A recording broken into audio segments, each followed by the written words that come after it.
Welcome to all. In this video, let's discuss parts of lessons given in Focus Area 2022. We have already published Focus Area 2021 video last year in this channel.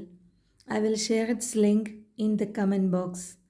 Extra parts in this year are the following: cover story in Unit 1, radio jockey in Unit 3, dysfunctions of advertising in Unit 8 are the extra parts than given in 2021.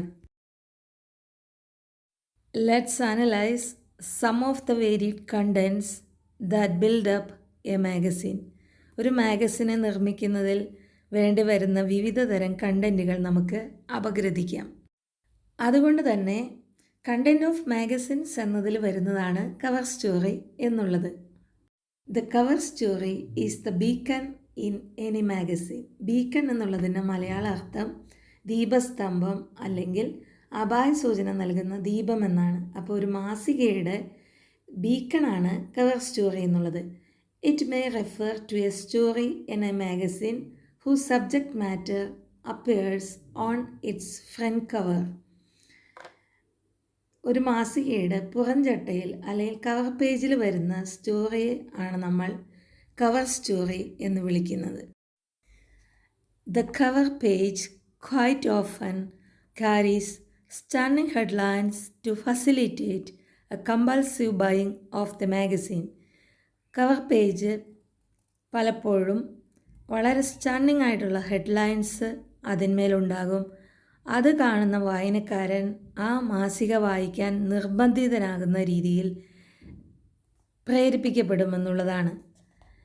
If the content does not come up to the expectations of the buyer, the magazine will not survive long.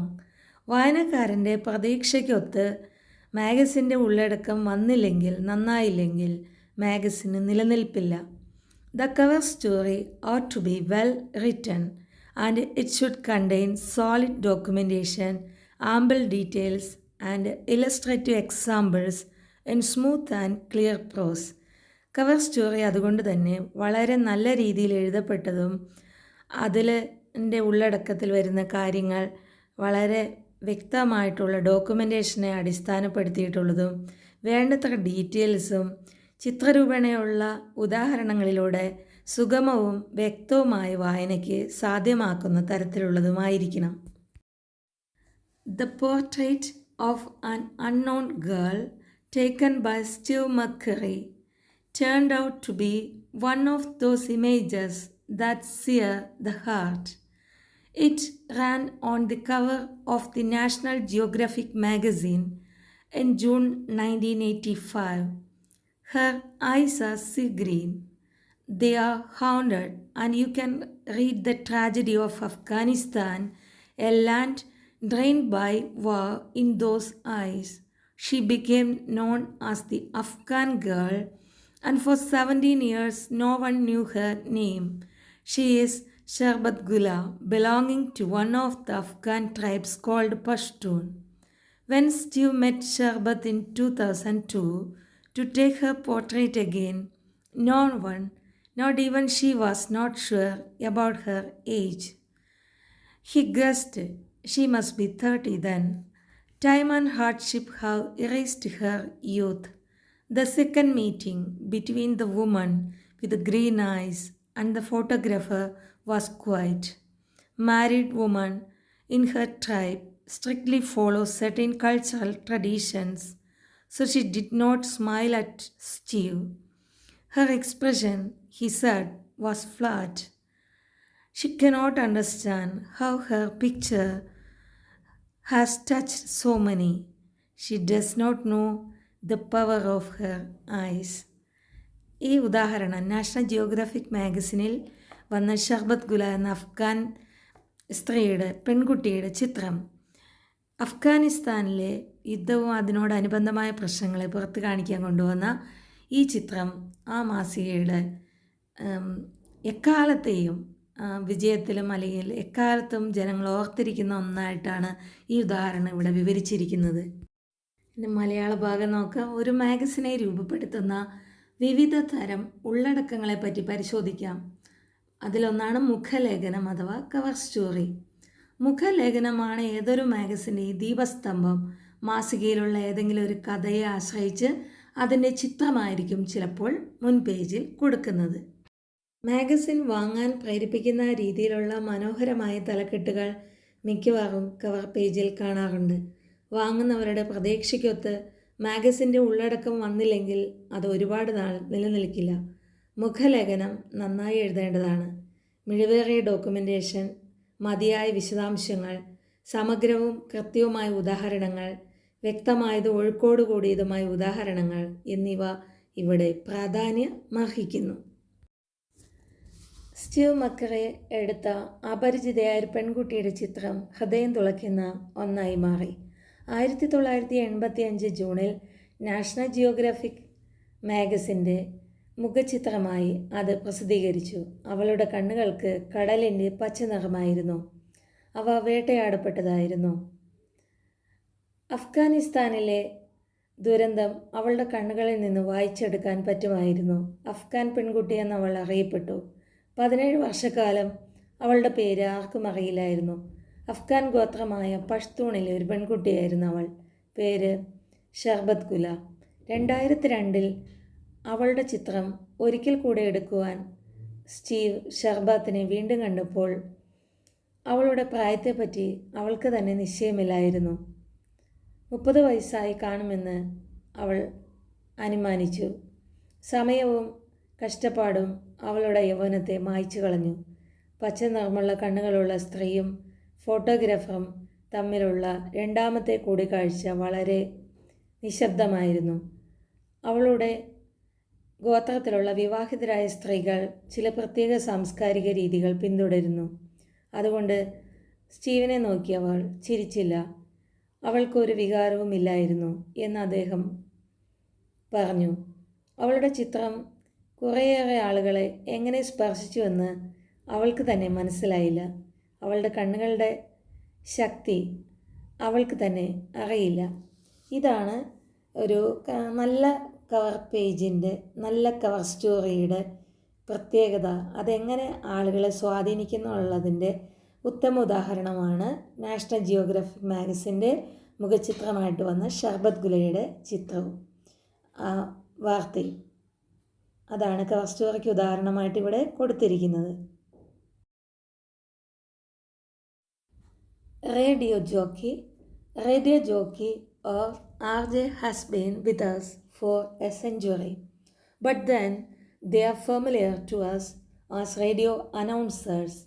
With the advent of FM channels, the radio announcers suddenly became radio jockeys or RJs. Although they are required for all radio channels, a radio jockey is usually related to FM. These channels are relatively new medium and has gone through a lot of changes since its formation.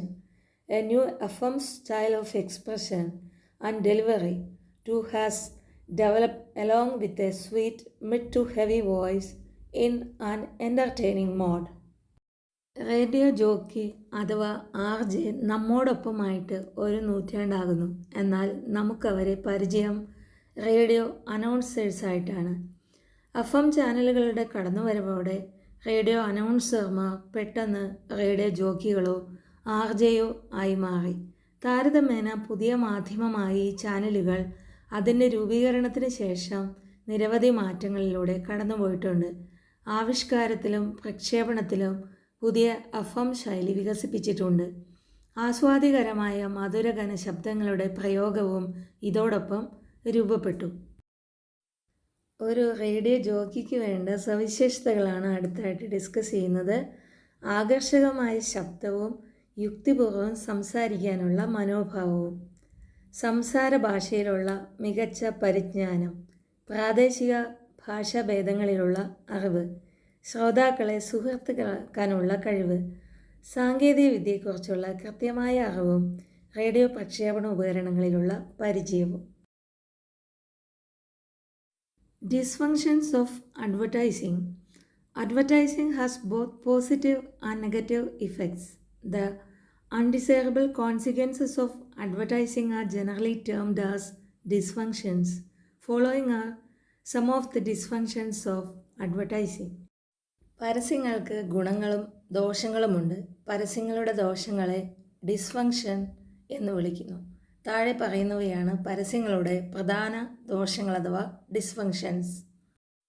Product proliferation. The effect of advertising encourages proliferation of unnecessary products. The multiplication of identical products may result in the wastage of resources which could otherwise have been used more productively. For example, Android technology has made the smartphones highly affordable. Many people have bought smartphones, leaving their old phones aside. The old phones constitute a heap of hazardous e-waste. Product proliferation എന്നതാണ് ഉൽപ്പന്നങ്ങളുടെ പെരുപ്പം. പരസ്യങ്ങളുടെ സഹായത്താൽ ക്രമാതീതമായ ഉൽപ്പന്നങ്ങൾ വിപണിയിലെത്തുന്നു. സമാനമായ ധാരാളം ഉൽപ്പന്നങ്ങൾ വിൽപ്പനയ്ക്കെത്തുന്നത് വിഭവങ്ങളുടെ പാഴാക്കലാണ്.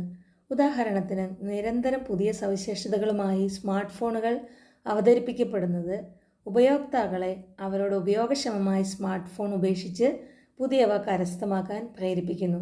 അത്തരത്തിൽ ഉൽപ്പന്നങ്ങളുടെ പെരുപ്പം ഉണ്ടാവുകയാണ് പരസ്യങ്ങളിലൂടെ സംഭവിക്കുന്നത്. Inefficient manufacturing. Cutthroat competition has several impacts. When a competitor slashes the price of a product, other producers are compelled to reduce prices. The cost-cutting measures will lead to a compromise in quality.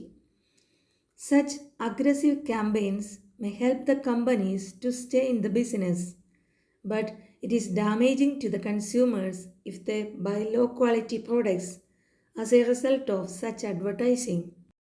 Inefficient manufacturing എന്നുകൊണ്ട് ഉദ്ദേശിക്കുന്നത് കാര്യക്ഷമമല്ലാത്ത ഉൽപ്പാദനം എന്നതാണ്.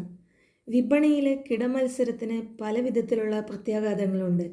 ഒരു ഉൽപ്പാദകൻ വില കുറയ്ക്കുകയും അതിന് പ്രാധാന്യം നൽകി ശക്തമായ പരസ്യ ക്യാമ്പയിൻ ആരംഭിക്കുകയും ചെയ്യുമ്പോൾ എതിരാളികൾക്കും വില കുറയ്ക്കേണ്ടി വരുന്നു.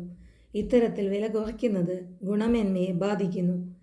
പരസ്യ ക്യാമ്പയിനുകളിൽ ആകൃഷ്ടരായി നിലവാരമില്ലാത്ത ഉൽപ്പന്നങ്ങൾ നാം വാങ്ങുകയും ചെയ്യുന്നു. Tendency to consume.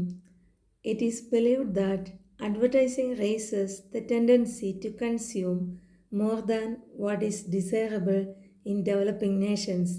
Consumerism is a situation where people buy things even when they are of limited use to them. A developing country cannot afford the high propensity to consume like the industrialized nations. Promotes stereotypes. Advertising promotes stereotypes by depicting certain groups or individuals in stereotype roles. Women are usually portrayed as housewives or mothers, and thus apparently relegating them to a secondary role. Promotes stereotypes എന്നതിൻ്റെ അർത്ഥമാണ് വാർപ്പ് മാതൃകകളുടെ പ്രോത്സാഹനം. പരസ്യങ്ങൾ ഒരു വിഭാഗം ആളുകളെയോ വ്യക്തികളെയോ വാർപ്പ് മാതൃകകൾ അഥവാ സ്റ്റീരിയോടൈപ്പ് ആയി അവതരിപ്പിക്കുന്നു. ഈ പ്രവണത വാർപ്പ് മാതൃകകളെ ഊട്ടിയുറപ്പിക്കുവാൻ കാരണമാകുന്നതിനാൽ പരക്കെ വിമർശിക്കപ്പെടാറുണ്ട്. ഉദാഹരണത്തിന്, സ്ത്രീകളെ മുഖ്യമായും വീട്ടമ്മമാരോ അമ്മമാരോ മാത്രമായി ചിത്രീകരിക്കുന്നത് ഒരു വ്യക്തി എന്ന നിലയിൽ അവരെ രണ്ടാം തരക്കാരായി കാണുന്നതിന് തുല്യമാണ്. ഇതെല്ലാമാണ് പരസ്യങ്ങളുടെ ദോഷങ്ങൾ അഥവാ ഡിസ്ഫങ്ഷൻസ് ഓഫ് അഡ്വർടൈസിങ് എന്നതുകൊണ്ട് ഉദ്ദേശിക്കുന്നത്.